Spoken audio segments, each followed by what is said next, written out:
Are you too busy? Are you too busy to do what needs to be done in your work? If you want to act like, think like, and be a great leader, you've got to know how to manage your time. I'm Shawn Hayashi, an executive coach with the Professional Development Group, and one of the things that I often work with leaders on is understanding how to allocate their time. We often start with being very clear on what are your accountabilities, what are your organization's accountabilities, and what are your accountabilities in your role and for the role that you manage or lead. And what are the specific accountabilities for the roles that you manage? In other words, those people who report into you, do they have real clarity about their accountabilities? And has that rippled through your organization so that people understand where the baton handoffs are, what I own, what I'm responsible for, what you own, what you're responsible for, when we're expected to baton hand off? We've got to start with those accountabilities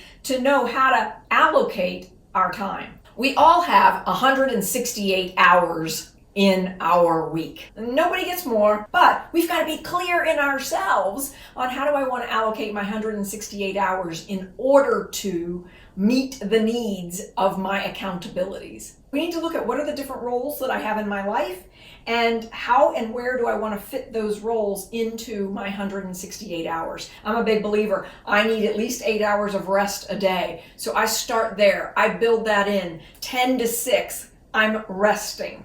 Then I know I also want to work at least 8 hours a day. I happen to really love my work. I'm passionate about what I'm doing. So I've got an 8-hour chunk, and that gives me another 8 hours. I do 4, perhaps in 4 or something like that, where I can say, how do I want to divide up that other 8 hours so that I'm getting the other things that I need to do in my life done. The challenge in all of this comes in when people get themselves way too busy. I had the opportunity to be a customer recently of someone who runs a professional services firm, and she kept herself so busy, so packed, that she was regularly missing very important details. Like, she had promised me that something would be done by May 1st.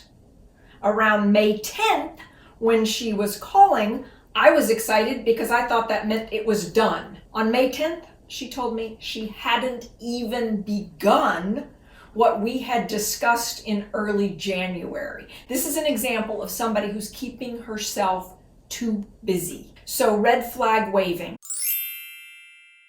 I've also shared other stories on my YouTube channel about people who aren't leading. Check out the He's Not Leading video. Part of the reason why people make mistakes is that they get themselves too filled in their own schedules such that they miss the big important pieces, the nuances. So what can you do about this? Plan your schedule to 80% of the time and leave yourself the remaining 20% of the time to handle the buffer things that come up. Now, are you one of those people who's immediately thinking, Shawn, you have got to be kidding me. I have booked myself 120% of the time. Well, that's who I'm speaking to. I'm talking to you right now. This is a red flag waving. That's not sustainable. And we need to problem solve here for you. This is an issue. We need to help you recognize that time management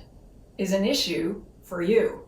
It might be a blind spot. What are the tools that you need to start with? Well, you could start with tracking your time over the next couple of weeks. How do you actually allocate your time against your accountabilities? Which are the accountabilities that are taking more time than you had planned for? And then you need to step back and say, is this one of those accountabilities that I need to either start delegating or I need to hire someone for? In one of my client organizations, an aha moment occurred when the head of operations recognized he was spending lots of time dealing with customer issues and sales related issues, and we realized we needed to hire a person to fulfill that role. And we could substantiate that by demonstrating how much time he was doing on these things that didn't belong in his domain. So thinking about what are the roles that we are going to need as we continue to grow, as we continue to evolve our organization and our business. And then what are the roles, tasks, assignments that we need to let go of? There are probably things that you and some of your people are doing that aren't getting the return on investment that you had originally planned. Line in the sand, red flag. This is an opportunity for you to look at those and let some of them go. If you haven't subscribed to our channel yet, please hit the subscribe button below, ring that bell, and you'll be notified each time we put out a new video. Thank you for watching today, and I'll see you in the next one.